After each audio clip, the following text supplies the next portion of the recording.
Hello Andy, this is Rao Prakash, realtor from Hyderabad. So RERA impact on construction, RERA impact on HMDA and DTCP projects మనం మాట్లాడుకున్నాము. So ఇప్పుడు RERA impact on marketing people ఎలా ఉంటుంది అనేది మనం discuss చేద్దాం. అండి, metro సిటీస్లో లేకపోతే 2 టైర్ 3 టైర్ సిటీస్లో రియల్ ఎస్టేట్ చేయాలంటే యాజ్ పర్ RERA రిజిస్టర్ అయి ఉండాలి, కంపల్సరీ రిజిస్టర్ అయి ఉండాలి. But what is happening is ఇప్పుడు వరకు అయితే almost maybe 10% of the people have registered అనుకుంటా.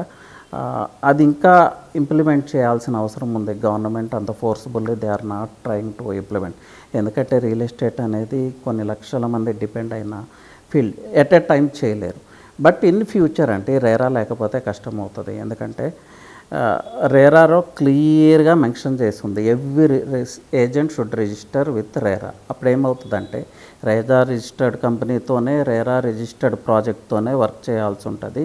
మీరు ఏవైతే ప్రామిసులు చేస్తున్నారో వాటికి రెస్పాన్సిబిలిటీ తీసుకోవాల్సి ఉంటుంది.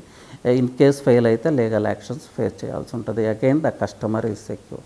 సో మార్కెటింగ్ పీపుల్కి నా advice, please try to register with RERA. లేదంటే ఫ్యూచర్లో మీరు రియల్ ఎస్టేట్ చేయలేకపోవచ్చు. So this is the thing అండి. Anyway, thank you, have a great day.